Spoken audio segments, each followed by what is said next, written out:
Father, thank you for this evening.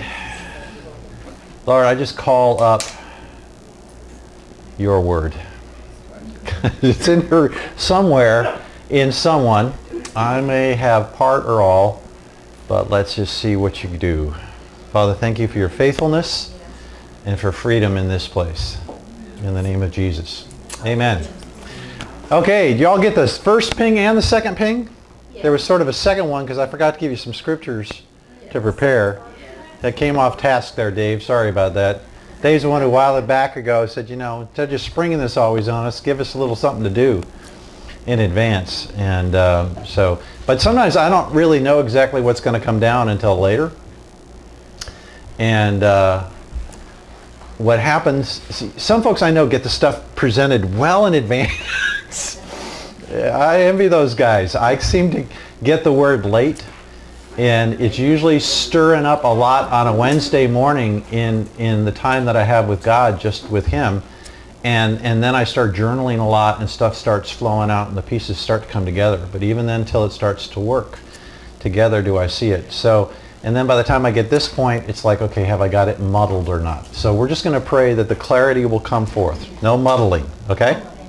You agree with that, Joel? Okay. Clarity. No puddles, no muddles, no puddles. Okay. Oh, so before we go any further, because we haven't done a great job of announcing this, next flight deck, okay, Ruthie and Billy Joe Young will be here. Ruthie Young mainly will be teaching that night. Your destiny, His glory, discover how and why of your design. And Ruthie's going to do that on Thursday night. That will be kind of a tee-up to give you an introduction. And then for those that want to return, Saturday morning here at 9 o'clock, and we'll probably do a sign-up list because I'm not sure how many. It sounds like we may have a fair number of other folks that just kind of know of us or about us that will want to show up. So we probably need to get a head count. We'll go from 9 until 3 on that day. And should be a great, go ahead, Kim.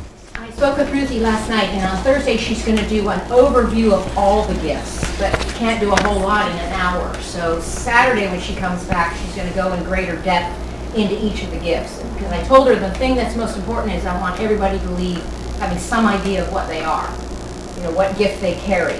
So, and she's going to be here to be able to, pick her brain and all of that. So that's why we're doing 9 to 3 on Saturday with the lunch break.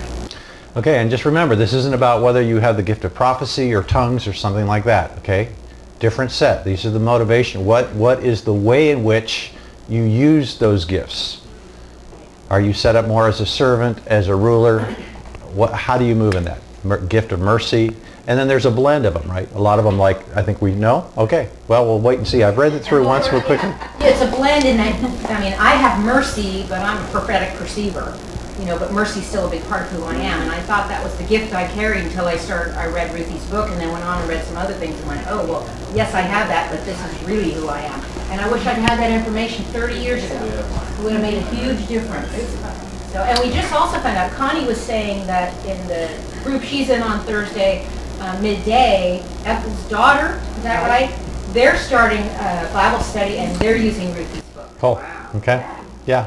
And Ruthie's, she is working on another book. I don't know the topic of it, but they're coming here to spend the weekend with us. They're dear friends, and even though we haven't spent that much time together, you know how you meet somebody in a short order, you just go, okay, this is long term. That was the connect we had with them, and I'll tell you about that next week. But anyway, this morning, how many of you had a software update hit your computer this morning? No, maybe not. Maybe just some of you did. Mine had this screen on, and then, okay, after a while it scrolled up this, and it said, these updates help protect you in an online world. This was about the third or fourth line that it put up there. But because the computer was automatically doing these updates, right? And it was telling me hi and so forth. But it got to this line, and I thought, okay, that's very much what we're about at the deck sometimes.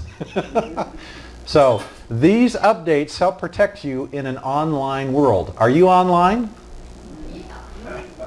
Well, no, I don't mean about being on the internet. I mean being alive and breathing and in the earth.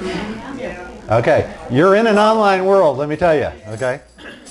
All that stuff that's coming out through the internet is also coming out over the airwaves and the atmosphere. You know, if it's not coming directly into your head, it's going into your spouse's or your friend's head or your work people and the people in the store, and I mean, they're all being affected by it, right? So the updates we try to do here in part is to help upgrade your system, right? Your wiring to, okay, what's God doing now? Just give you kind of a post-it. That makes sense? Okay, quick thing there. So 5th month. By the way, most of you, I think, got to go see Jimmy on Friday night, right? Yeah. Very great time there at the conference center. Very different atmosphere from when we had him in the panel last time. Different folks. Jimmy was commonality, I was, and of course a lot of you, but it was a very different sense there. And it aligned in this month of Av, which is, you know, about the Father's heart. But the 5th month is also got these other keys that God's intent is to move Israel forward. But then, of course, Israel's decision was to refuse to cross over. And then, of course, the consequences come in God's response. Okay. You don't want to go? You ain't going. Right? And then, of course, we see the consequences years later with the destruction of the temple. And this is something that is in a timestamp that I haven't even brought up this time, just because there's a number of them. But Jeremiah specifically comes against Hananiah, who's a false prophet. And it says in the 5th month. So you know, it's just the reason I go there is it's a timestamp. And it's all about that Hananiah is saying, oh, God's going to break the yoke of the king of Babylon. And Jeremiah kind of starts to mock him. Go to Jeremiah 28 and you can see it. And he says, just careful what you're saying. Okay? So it get interesting again that this very thing says, beware of these prophecies that are lessening what God still has to do to change things. Amen. So the second temple, of course, is likewise destroyed in AD 70. And then it's linked to the tribe of Simeon, who's known really for being their anger and their ruthlessness is cursed by Jacob, right? And because of that, there's basically a curse on them. You'd be scattered.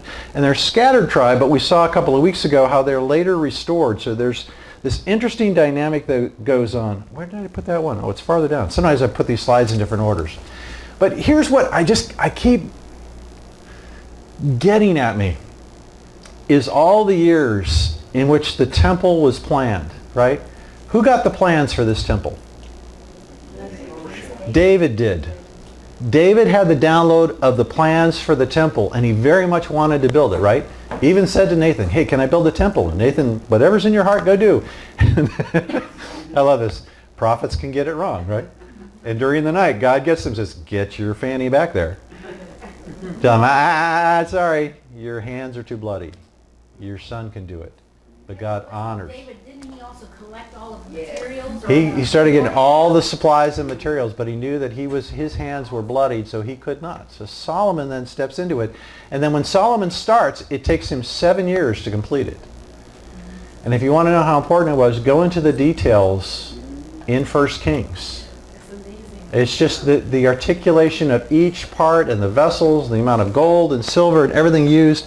I mean, just look at the basin over there. It's 10 cubits, so that's about 15 feet across. Okay, it was 20 feet around, be about 7.5 feet tall. I mean, it's just, this thing had mass, right? And then on top of that, you get Solomon comes and he prays. When Solomon finished praying, fire came down from heaven and consumed the burnt offering and the sacrifices, and the glory of the Lord filled the temple. The priests could not enter the temple of the Lord because of the glory of the Lord filled it. When all the Israelites saw the fire coming down and the glory of the Lord above the temple, they knelt on the pavement with their faces to the ground, and they worshipped and gave thanks to the Lord, saying, He is good. His love endures forever. So what's so strange about this, right, is that God himself, do you remember the pronouncement that we covered with the Israelites when they refused to cross over? Now you will know what it is like to have me against you.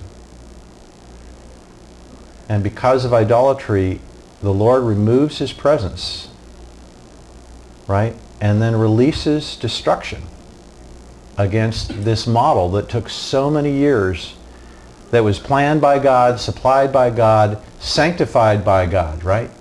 All of that.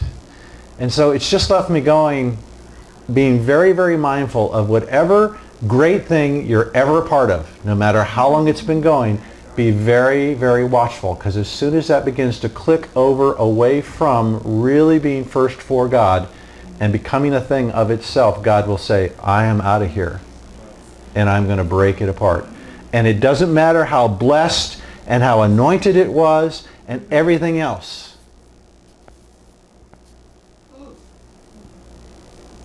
And we have watched that in this nation, right? You've seen some of the most anointed ministries.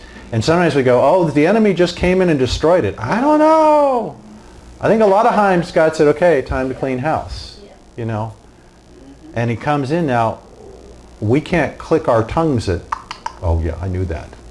Right? No, don't go there. Right? We don't want to do that. So that's just been kind of hanging on me, because there's this time of both the confrontation of God but the comfort of God. This Hosea verse is just striking. This may not be the best picture. Come, let us return to the Lord. He has torn us to pieces. Now he will heal us. He has injured us. Now he will bandage our wounds. You got, you know,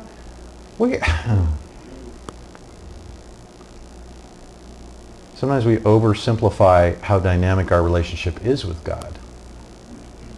And he is a jealous God. The rest of this then. In just a short time, 2 or 3 days at most, he will set us on our feet again so that we may live in his kindness. Okay? So this thing about both the heart but also the hand of the Father, right? The heart of the Father that burns with passion, but the hand that will come down with the hammer and the chisel.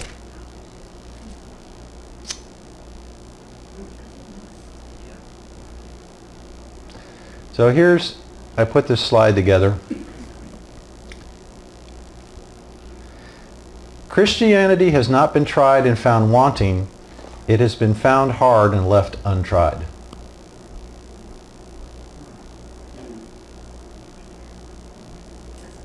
I want to give you a minute just to think on that, okay? G.K. Chesterton said that back in the 1800s. Hear that again. It's not been tried and found wanting, right? That's an old phrase. A person was tried and found wanting, but it has been found hard and left untried. In other words, there is a dynamic in the true faith that is not an easy put. And the degree to which we just have it set out as a get your stamp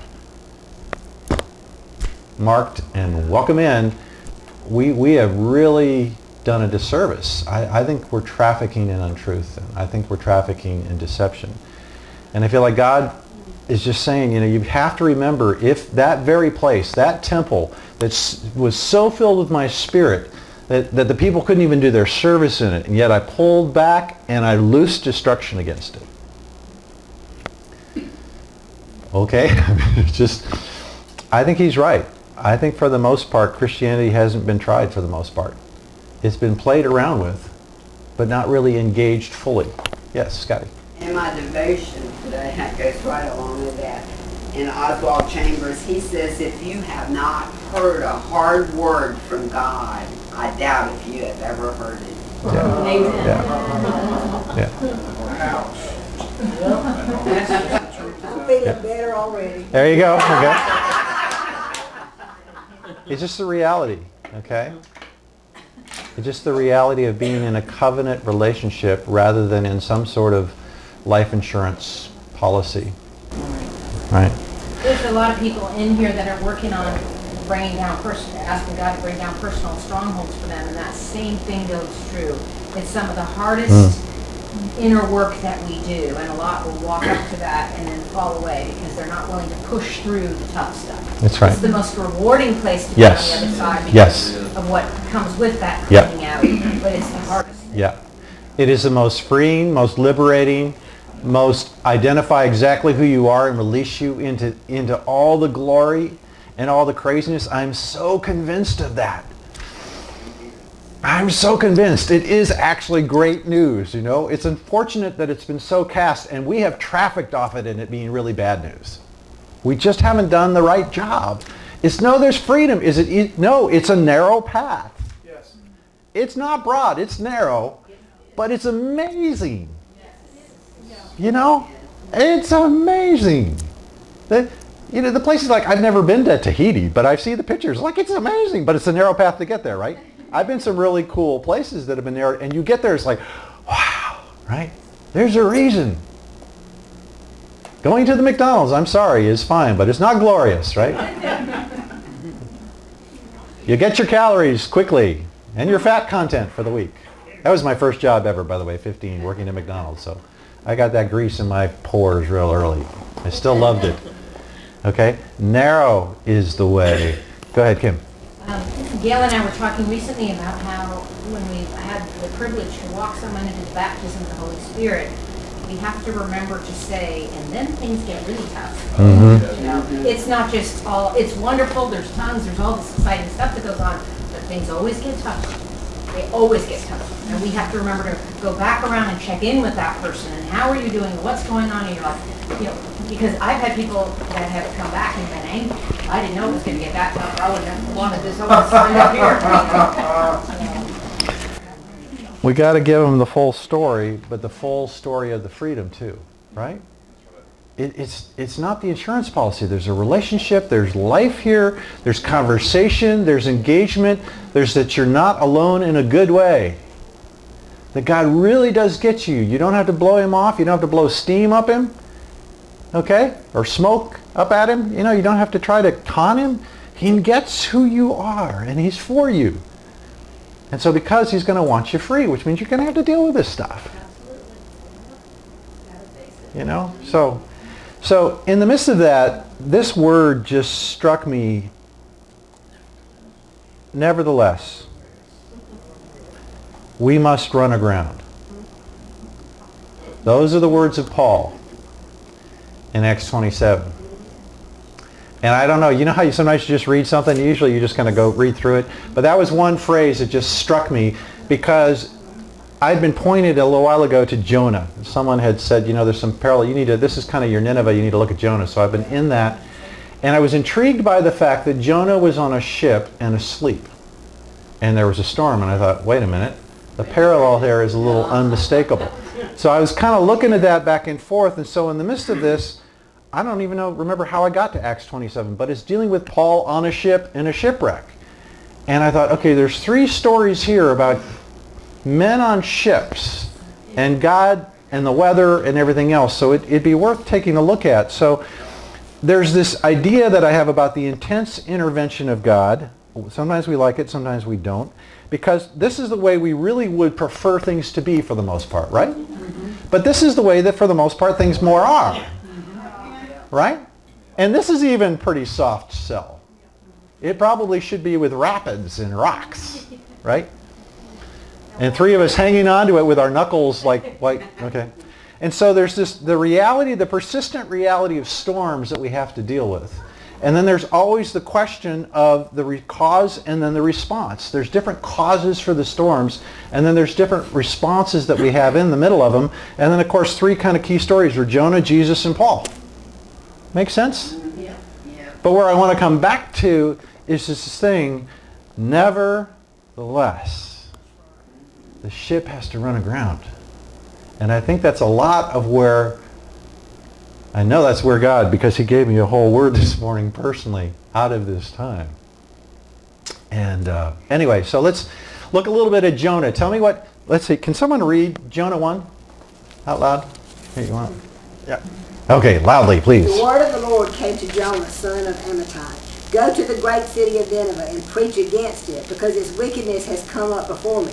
But Jonah ran away from the Lord and headed for Tarshish.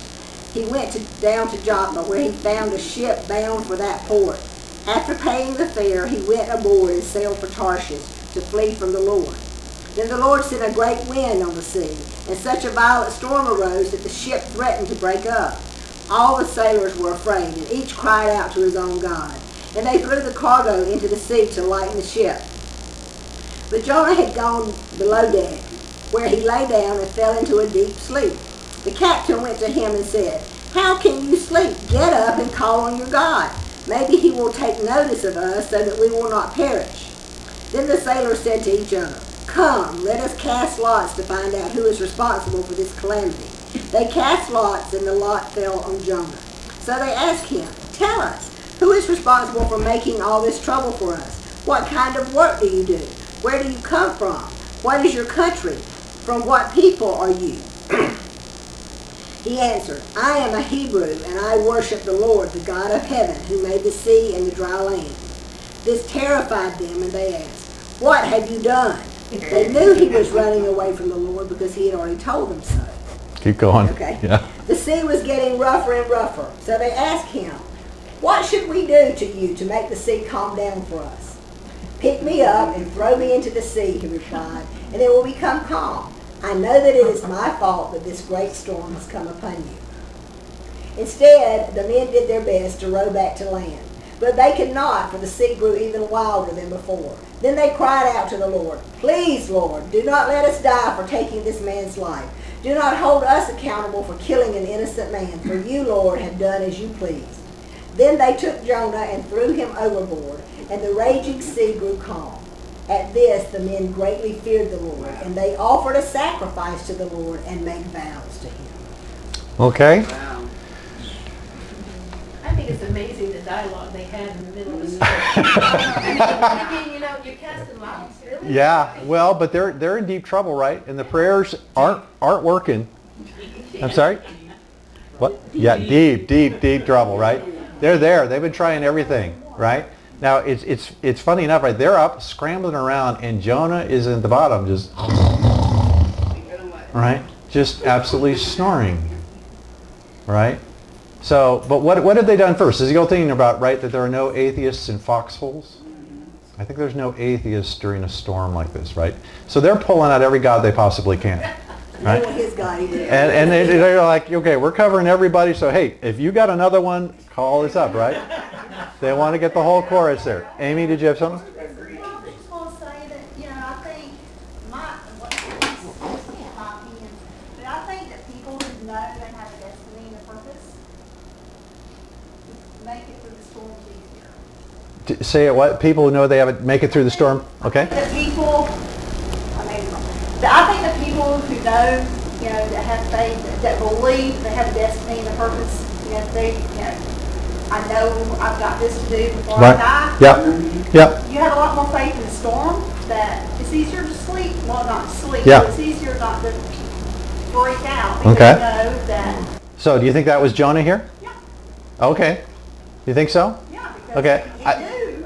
He could run. Yeah, but he was running away from the presence of the Lord. See, one of the things that they'll tell you, okay, and I agree that I think somebody who knows, I think at this point, though, Jonah's still operating under what was the principal understanding of the day. The gods were territorial. And they served, right, in a specific sphere. Now, he counters that, but it says, go back and read the text, that he went in a ship of Tarsus. Why? What was the first line there that it said? To do what? Get away from God. To get away from the presence of the Lord. So he had a sense that he could get away from the presence of God by getting on the ship and going away. So he is very, very rebellious. And what's interesting to me is when, they finally play spin the bottle, right? With let's identify who the problem is, right? And pardon me? And it worked, And they go, okay, dude, time to fess up, right? And he tells them right there, I am a Hebrew. My God is the maker of heaven and the seas. And they're just like, and I'm running away. I'm running away from him. And they're just like totally freaked out. And what's so interesting is that, well, what do we do to you, right? They're expecting, let's cut you, let's hit you, let's do something, let's cut off a finger or something, And he says, throw me overboard, kill me, right? And they're just like freaked out because if this God is already this ticked off because this guy was supposed to go, right? The last thing we want to do is chuck him overboard because then now we're in that much more trouble. Jonah is the one of the two prophets who says, just kill me, God. Yeah. So personally, I think this is part of his thing earlier. I think he's just like, I am so opposed to going there, right? Because where he was being sent were to an atrocious people who raped and pillaged Israel. That's right. He so detested them. And his nationalism in the midst of his faith couldn't remotely get over the fact that God would have pity on them, right? So just to contrast, because we're going to look a minute at Jesus in the boat, Jesus being sent again to those that need a doctor, right? To the sick, to the sinful, not to the well. And it's interesting because Jonah is the only prophet who is sent to the Gentiles. You do know that, right? All the other prophets speak to Israel. He is sent to the Gentiles specifically. Very unique. And he's the one that Jesus says, there'll be no sign given you except the sign of Jonah. Jesus connects really directly with this guy, which is, I still haven't completely figured out. Read a number of commentaries on it, but fascinating. But Jonah he's just saying, you got to throw me. And it says, nevertheless, here are these guys, they don't even know who he is, but they try to save him just by rowing back against the storm. I think part of it is they're afraid what might happen. Part of it, they're trying to save him, right? And then when they do, they pray, oh Lord, don't hold his blood. They're pretty convinced they're throwing him to his death. Right? Human sacrifice. So they toss him and the sea's calm. So there was a source for the calm. Or a source for the storm? What was it? What was the source of the storm? Sin. Who was the source of the storm? God was the source of the storm. Why was the storm sent? Sin. It was sent to deal with him, right? To correct him. To get him and say, okay, I'm going to correct you. We're going to get a handle on this thing. So come in here. And they had to do a diagnosis and figure out what was going on. They asked a few questions. They got to figure it out. They got the solution. They struggled with it, but then they submitted to it. And when the sea grew calm, what did it say they did? They worshiped, right? So, wrong ship. This is what happens. Okay? So, number 2, right ship. Who could read this out loud for us? If you can read it. I know it may be a That little... day when evening came, he said to his disciples, let us go over to the other side. Leaving the crowd behind, they took him along just as he was in the boat. There were also other boats with him. A furious squall came up, and the waves broke over the boat, so that it was nearly swamped. Jesus was in the stern, sleeping on a cushion. The disciples woke him and said to him, Teacher, don't you care if we drown? Right? Interesting kind of thing. In both cases, you've got a group working against it. Both cases, somebody's upset at the one sleeping. Right? With Jonah, what is going on, dude? If you got a God, call on him. Or many, right? But with Jesus, it's like, what's going on? Now, here's where I think what you're talking about is true. Okay? I think Jonah was in a sleep of depression. Because I think when God's given us clear direction and we're in blind, flaming disobedience, and we're trying to hide from the presence of God, one of the great alternatives is just sleeping. Right? Or the ultimate sleep, death. That's why Jonah goes, just kill me. Right? I don't want to be done with this. I think Jonah was a prophet. He's named out, by the way, in another place. This book is written about him, but he's named one other place in Kings. And so we know the word of the Lord will come to Jonah, but in this case, he's just like, I don't want it. But in this case, the sleep that Jesus has, I think, is this deep sleep of peace. And it was interesting because earlier in the week I was talking with somebody who just had so many things going on and had a rough night sleeping. And I said, you know what? I want to encourage you to just read this passage. During the day, speak peace to those things that are storming up. But then at night, just say, you know what? I'm going to be in the sleep of Jesus. I am not going to worry, because the word of the Lord was he was going to go from here to there, and there was no need to get upset. So then he could be in that kind of deep sleep. Okay, go ahead, Kim, keep reading. He got up, rebuked the wind, and said to the waves, Quiet, be still. Then the wind died down, and it was completely calm. He said to his disciples, Why are you so afraid? Do you still have no faith? Okay, now, what was the cause of the storm this time? I think it was a teaching moment. You think it was a teaching moment? Okay. I mean, what the first storm was caused by God, correct? Yes or no? Jonah's storm, caused by God or not? Yes. Oh, okay, yes. Come on, it's not that hard. You're kind of like, you're looking at me like, okay, what caused this storm? It was God. Okay, well, just so you know, there's some debate about that because of where he was going, okay, to the Gadarene demoniac. And that was already, and that there was, you are aware the enemy can get in and influence things, right?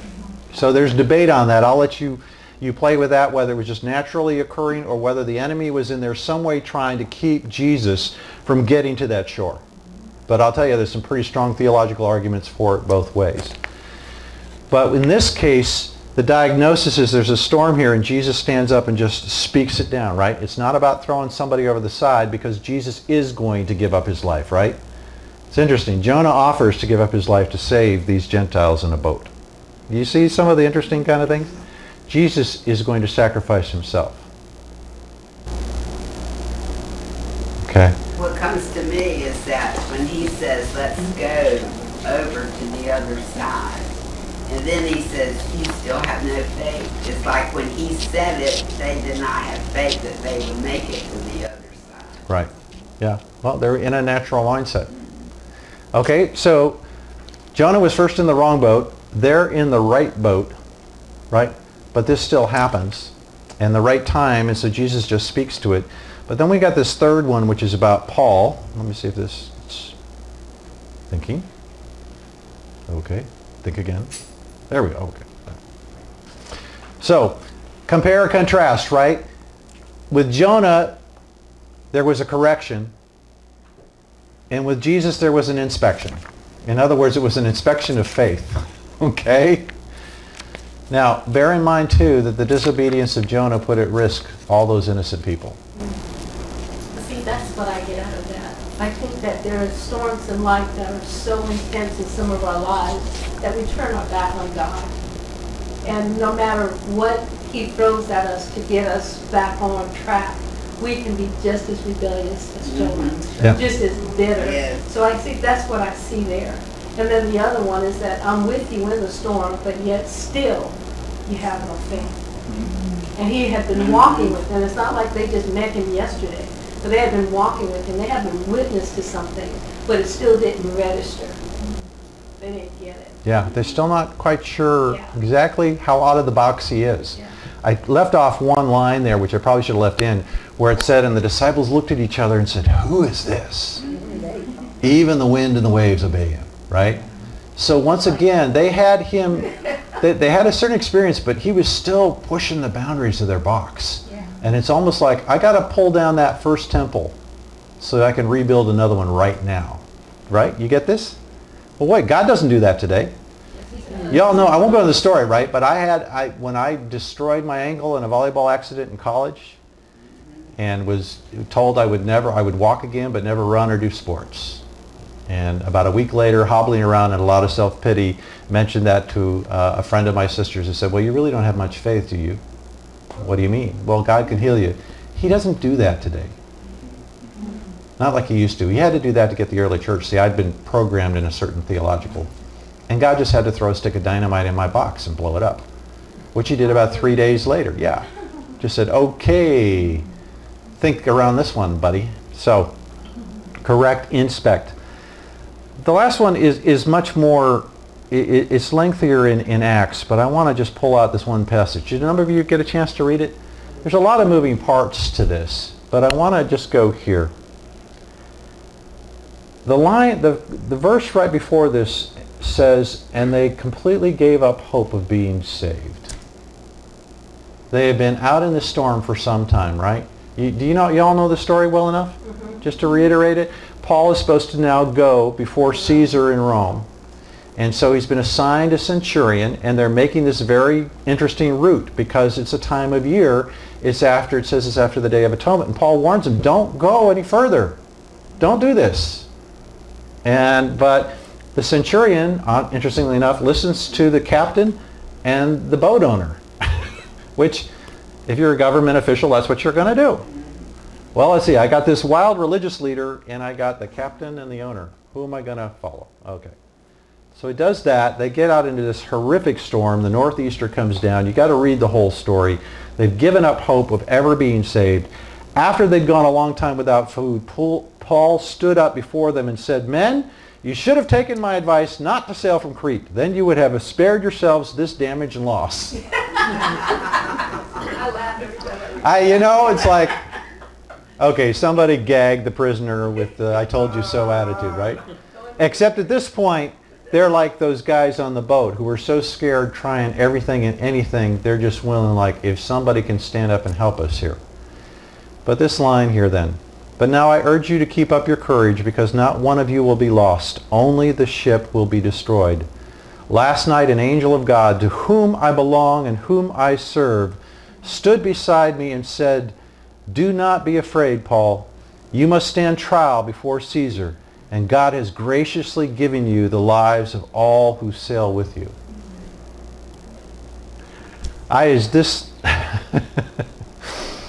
Last night an angel of God, to whom I belong and whom I serve. I think that's just a really critical line, to whom I belong and whom I serve. Now, there are some people who serve him that I don't know that they belong to him, and some who belong to him, I'm not sure they serve him. Amen. You're right? Wait, is that, okay? I mean, we see that, and I have to first look at myself. I can't judge someone else, but I know that happens, right? Because I know there's times in my life where I belonged to him, but I didn't serve him. I was like Jonah, heading, I'm out of here. That's the call on my life? Fine. What's 180 degrees? Nobody else has done that? Run away from something, God? It's so interesting to me that Jonah knew the heart of God so well. And that's what made him so mad. It made him so mad. I mean, that is just... But he knew the heart of God better than most. Yes. You know. Yeah, I know that you're a God who's going to... See, I told you. That's why I didn't want to come here, right? I mean, Jonah's a whole other story to get there. But yeah, he gets gracious and merciful. If you haven't been in Jonah recently, be there. See yourself in that. See a lot of the way Christian faith is postured towards Jonah, right? I mean, there's going to be a lot of anger. You're going to get yours. Okay. But whom I serve, to whom I belong and whom I serve, stood beside me and said, do not be afraid. I love this line. You must stand trial before Caesar. Wait a minute. I'm in the middle of a shipwreck. We've been out here for days. Aren't you going to say, I'm going to restore you into total freedom? Instead, you're going to take me out of the frying pan and put me into the fire. You're going to put me in front of Caesar, right? Is this really good news? Which is so clear about the God to whom I belong and whom I serve, right? Paul is very willing to lean into that chisel. And I think that's extraordinary. And then God has graciously given you the lives of all who sail with you. So keep up your courage, men, for I have faith in God that it will happen just as he told me. Nevertheless, say nevertheless. Nevertheless. We must run aground.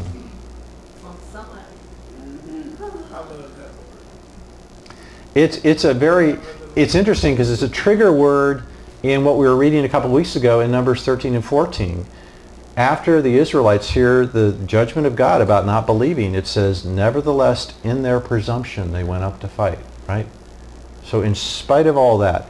So Paul is saying, in spite of the fact, yes, you will be saved, nevertheless, this must run aground. And I want to encourage us all that I think there's a lot of our stuff that must run aground. Paul was in the right ship, but in the wrong time frame, right? And so God makes a correction because Paul had warned them, don't take out from here. This is not God's best. But they did it anyway, right? First is Jonah disobeying the word of the Lord. Next, it's the disciples not believing fully. Jesus has to show them, hey, you got to break open your box here, right? I'm going to show you how to speak to it. It's very interesting that Paul does not stand up and just rebuke the wind and the waves, right? Why not?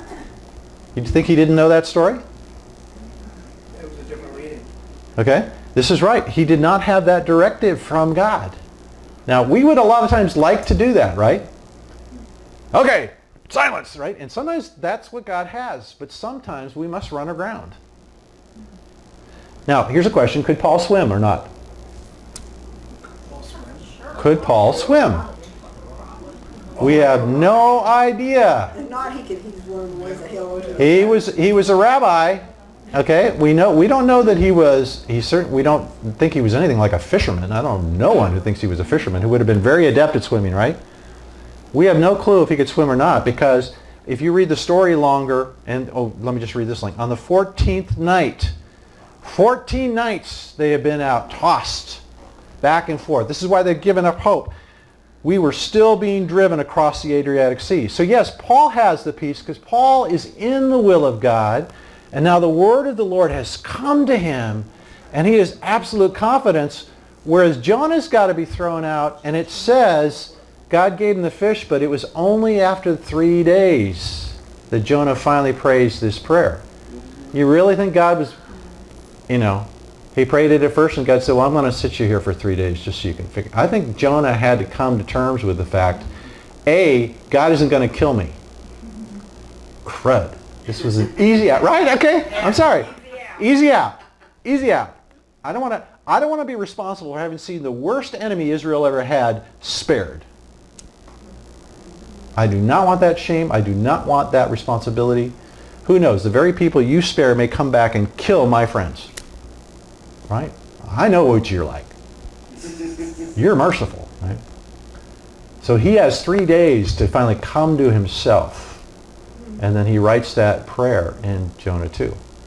Paul has this clarity through him that I think kept him at peace with it. And then he gets a word from the Lord. Right? And so he takes that word and he activates it. But this nevertheless, we must run aground. So let me just kind of walk you through here. So redirect is what he does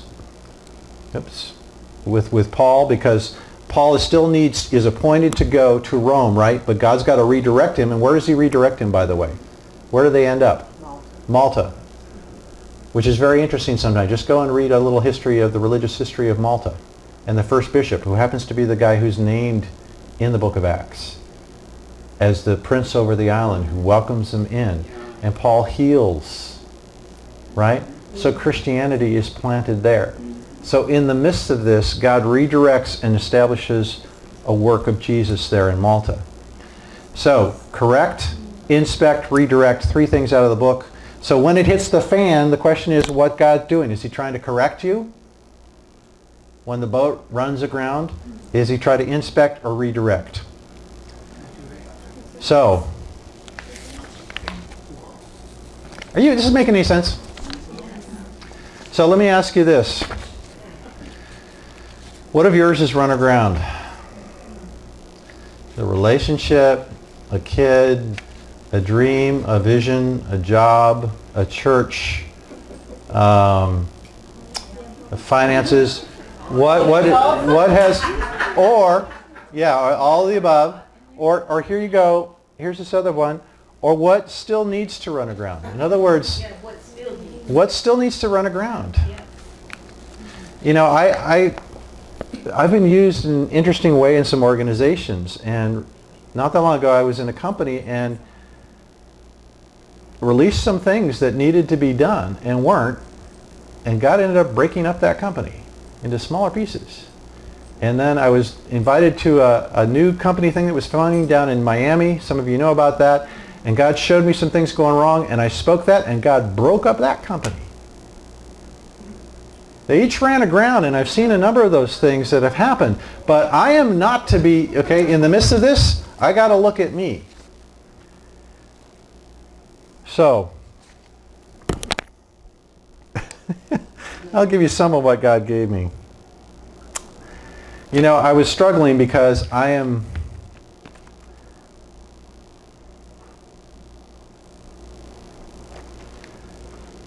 frustrated with things that haven't worked out the way I thought and how things have run aground. And I also know that God's been doing that. I was journaling to him and I said, this was about tonight. Can I just be real? Can I just be your kid? Can I just be as broken as I am without excuse or pretense? And I heard him start to speak, so then I just start to write, and I write down what I hear. That's what I want you to be. I have let you be broken against the rocks and in the storm, for I had to break off so much of what you thought you should be. You have tried to imitate others, but I don't need you to be them. I want you, your style and your flavor into the mix. You need to stop asking about your importance to the kingdom. That is of no importance to you. You must stand in your importance to me apart from anything that I set before you or anything that I take away. Your heart to my heart is what is critical. All other things I can do with or without you to see that my kingdom is established. Do not set your eyes upon whatever you think is the measure of success. Did you love me and trust me with all your heart, soul, mind, and strength? Or did you simply pretend that these things were so? The ship must run aground. I won't even go into some of that. Fear not, for you do belong to me, and you do serve me in spite of your rebellion and unbelief. Did you hear this? You do belong to me, and you do serve me in spite of your rebellion and unbelief. Still I know that you love me, and I know that you trust my heart. Nevertheless, you must also learn to trust my hand, working out all things. You are my wild one. I have made you dangerous, and I will set you before others in the time and place of my choosing. Do not fear the shipwreck or the viper. Yield it all to me. This was kind of an interesting. Set your heart in my hands and your head on my knee. I will bounce your mind and jostle your thoughts. But I will comfort your heart in the midst of what you cannot yet understand, but which you will ultimately come to trust. Be strong and courageous, and allow me to speak through your eyes and through your life.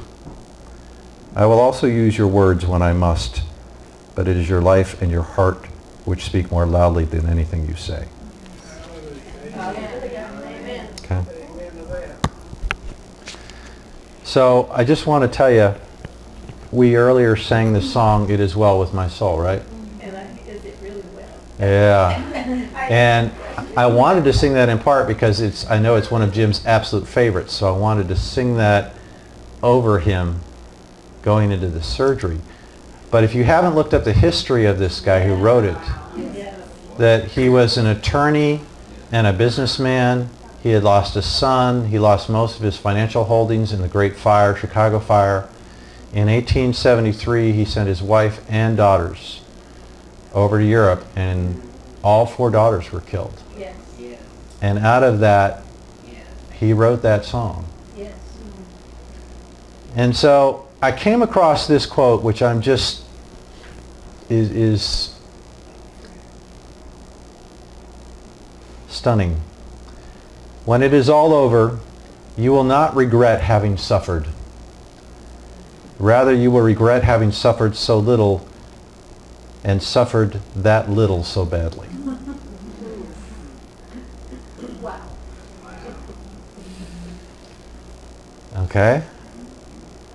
Now, here's the connect if you're wondering, well, wait a minute. Like, I'm not looking for you all to become masochists, right? Go out, hurt me, hurt me. Okay? That's not it. But in Philippians 3, Paul talks about that he's longing to know the power of his resurrection and the fellowship of his suffering. Right? And that to me ties in this. Rather you will regret having suffered so little and suffered that little so badly. That's just has brought me up short. So here's the short riff of it, guys, is back to this line. Nevertheless, we must run aground. Paul was in God's care. Paul knew who he was. We don't know that Paul could even swim. He might have been a plank hanger, okay?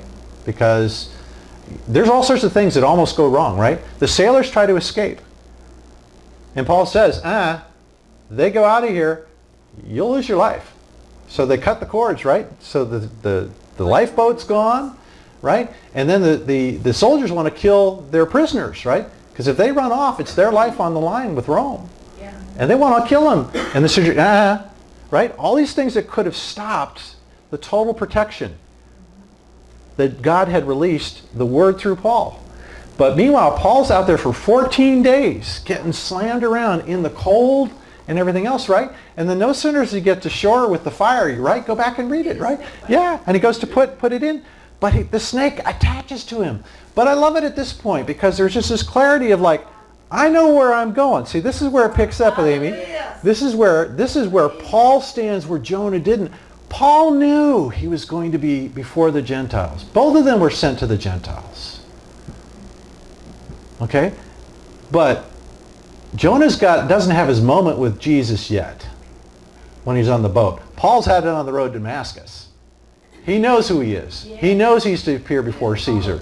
So when that thing attaches to him, he's just like, I have so little time for you. Flicks it off. Just because I know who I am and where I'm going. I mean, part of what I didn't read in here is God said something about there is an appointed time to die, and your death will honor me, but not as you presume and not as you suppose. Okay. Right? There has to be a confidence that we can endure the suffering of the shipwreck because there's something more. And if we'll do that, then God will redeem people on that ship, because God spared the life of everyone on that ship because Paul was there. Okay? Just tell me your presence on an airplane doesn't make a difference. Oh, yes. Now, if you're in disobedience, don't tell me that your presence on an airplane doesn't make a difference. Okay? I'm sorry. It's your Bible. It's mine too.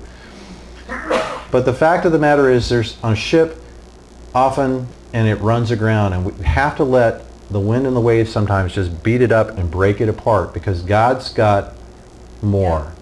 He's got appointed people in Malta. He's got signs and wonders to work there, and an assignment. You will still fulfill your call to be in front of Caesar if we go with the attitude of Paul, the God to whom I belong and whom I serve. So that's my word. That's the word I got. And God's just, nevertheless, we must run aground. Amen. So when it comes, just, okay, God, you're still with me. Help me to, the suffering that I do, help me to do it well. Not with a lot of chest thumping, but a lot of, okay, God, I'm yours. You're mine. Give me the word that I need to know, my appointed time and place. Jim. That word, nevertheless, the Lord has spoken that to me so much in the last several months. And all of a sudden the dots started coming together when I realized that whenever we see that word, never, nothing less than, and then God filled in the blanks, the perfect will of God. It's always tied in with His, not His permissive will, but His perfect will. Right. When Jesus was in Gethsemane and He prayed, you know, Lord, I really don't want to do this, be separated from You, but nevertheless, not my will, but Your will be done. Yeah. And everywhere you see, nevertheless, it's usually tied in with experiencing God's perfect will as compared to something that might be less. Yeah. Permissive will. Amen. Yeah. Amen. That is permissive. But that never, nothing less than God's perfect will. And That's why that word's so important. it's the same one too, used right by Shadrach, Meshach, and Abednego. Nevertheless, know this, King, regardless of what God does or doesn't do, we will not bow down.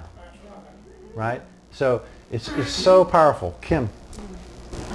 I was out walking down the street here a couple of years ago, and somebody called me that I've been working with, and they were like in a full-blown panic attack. And she was mad, she was upset, and she was freaking out. I prayed over her and calmed things down and got off the phone. But I was all stirred up then, and I could see this gal like in a fire. It was being lit, and she was going up in smoke. And I could see myself running with a bucket, get the water, we got to get it out, and the Lord would pick me up in my mind's eye. He'd pick me up by the back of my pants and say, and set me back here and say, don't throw water on a fire I've built. And I'm running, and I get more water, and I'm ready to throw. I didn't do it again. So I never got any water on her. It was all over the street because he kept picking me up. It took him 3 times for me to get it. Don't throw water on a fire I built. There are times in order to take us to the next major step, and we've both been there this summer. We've had to go through all kinds of fire. We've had to be run aground over and over and over again for him to really get our attention and do the deepest work that needs to be done. I remember praying with Mr. Bill one day, and he was having a hard time about something, and the Lord gave me that word from him. And I said, this is what the Lord just said. And I remember Bill just dropped his head on the table so hard he like hurt himself. He's like, oh God. Like, really, you're in this. How is that even possible? But the best stuff gets done there. best stuff gets done. That's the stuff that changes our lives and our relationship with God. Go ahead, Laura. I think like with Paul went through so much for God because God told him that he was going to suffer for his name's sake. And I think as an example of Paul, the things that you go through your life with your kids, your marriage, your finances, everything, we get to a point, hopefully, to be as Paul on that boat and say, you know what?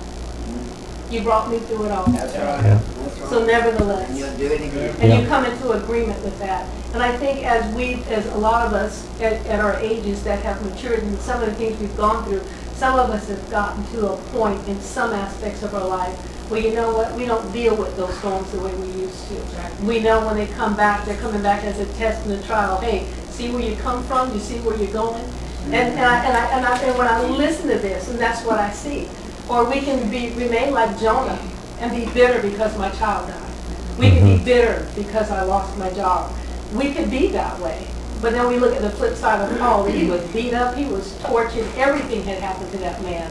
But he got to a point in that relationship like, you know what? It is well with my soul.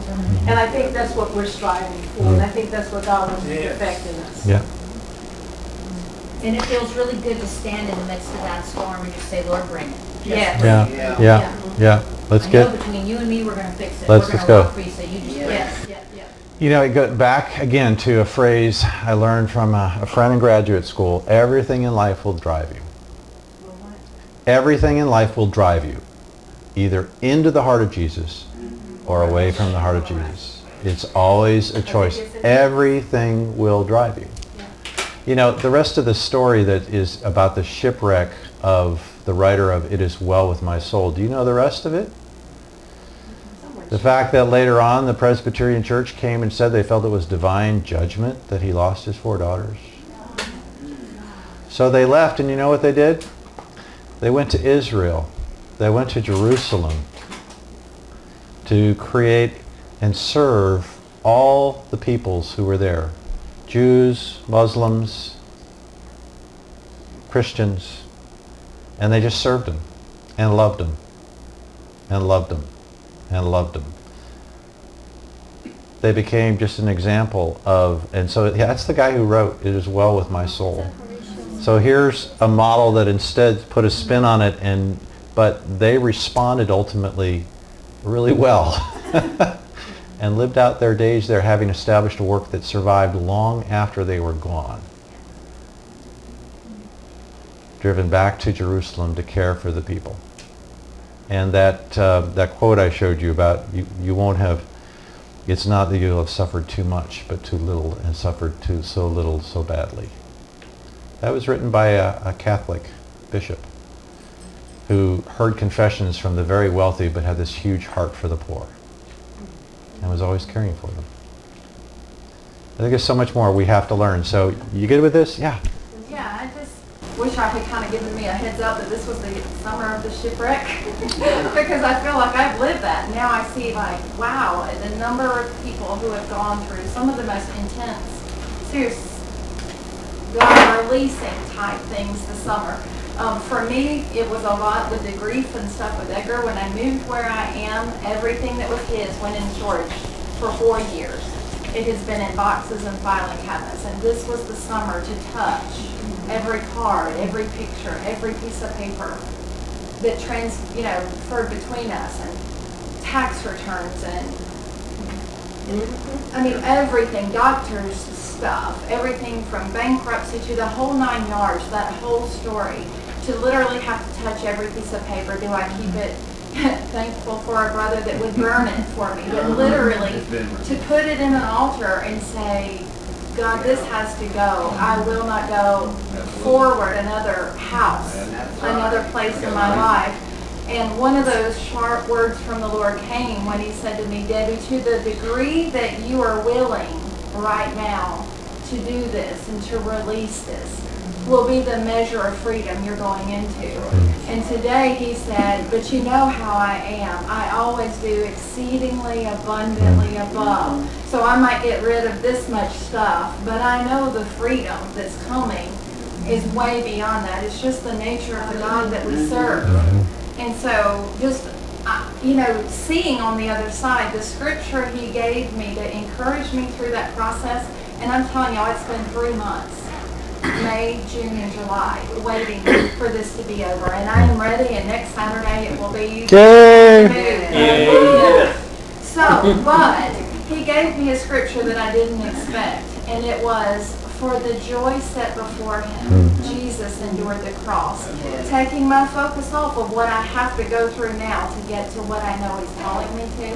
And it's the same with us. We all have that cross. We all have, in some ways, that difficult thing that we have to live through. And we're not going to go through it alone, but there is something way more amazing on the other side that we can't even begin to understand, and it's there. And there's something, just as a side note, that came to me when you first started talking. The phrase kept coming to me, immense inundation. And I've never put those two words together, but it was ironic as we're talking about 3 people who are going through floods and all of this, just that I know that that's what I have felt with the grief and the sorrow of all of this process. But I tell you, I have a tangible sense of an immense inundation from the Lord. And tonight it was positive, and it was joy-filled, and it was hope-filled, more than it has been. And I just pray that that's what it is for all of us. Amen. In the midst Amen. of this, Amen. it's an immense inundation of his hope and his joy. Yeah. And David and I sitting in the back here, you can't orchestrate this, but your slides were in perfect sync with the sky outside. Oh. Looking good, and you had lightning, and there's lightning. Wow. It was amazing. That was amazing. Now the airplane, I said, hey sis, are we going to see an airplane now? Okay. There was Wow. the pink There's the sky. lightning now. There was the lightning. I mean, it's just. Wow. Okay. It's all there right here. It's pretty good when you got your stage manager is God. You know, so, oh, you need a little more light? Okay. It was really cool. Well, guys, here's what a couple weeks ago I talked about good grief, right? And what there's a good God's been taking me through a lot of grieving about grounded ship kind of stuff, okay? And I'm having to do that rather than just sort of the stiff upper lip or the just press on. There's a way in which I got to press on, but I can't do it in that way, okay? I can't just make more positive affirmations. This hurts. This sucks. And I've got to be that candid about it and press through it, because I can't be Chuck Pierce. He's a different person than I am. And I admire so much about him, but that's not who I can be. Or Lance Wallno or anybody else. I can't be a Mike Williams, anybody, right? I got to be, or Jim Shadrach, Dave Richards. I sure can't be Jackie. Praise the Lord. I don't know. Oh, gosh. So coming to grips and letting that break off all the other stuff and the pressure that I feel to be like somebody else, right? And to be more and more who I am, real, tangible, okay, God, bring it on. What it's going to take, you know. And then his words to me. Because, see, I have a lot of thing about, God, it's so much smaller than I thought you were going to do with the carrier model and all, right? And you heard that word. Stop thinking or asking about your importance in the kingdom. Get over it. It's just not your business. Just okay? You know, it's kind of like just stop. This is about you and me. Get that connected, and well, don't worry about that. So right now, Father, I ask that every ship that is run aground, Father, for the grace to see that and to release it to you, Father. Paul could say in confidence in advance, we must run aground. And Lord, for the things that are still pending out here, where we're still trying to bail out a ship that needs to go ahead and run aground, Father, I ask for the wisdom and the grace to let it go. Lord, Paul could see that he had a call to be before Caesar. He could endure for the joy of that. Jesus could endure the cross for the joy of reigning and the ransom of souls that he would present to you. Father, I pray for vision for all here, for the joy set before them. But Father, it may not be an appointment with Caesar, but it sure as heck is an appointment with you. Yes. For the joy of you set before them. For the joy of being cherished by you. for the joy of the fact that they belong to you, that they serve you, and that you are proud of them. And you wait every day for them to show up. Lord, may we get some deeper sense of your heart so we can do a better job of trusting your hand even when we don't understand it. Holy Spirit, use these words, I pray, even though you said you'd only use it when you had to. And use our lives to communicate the good news, the amazing news of Jesus. It's in his name we pray. Amen.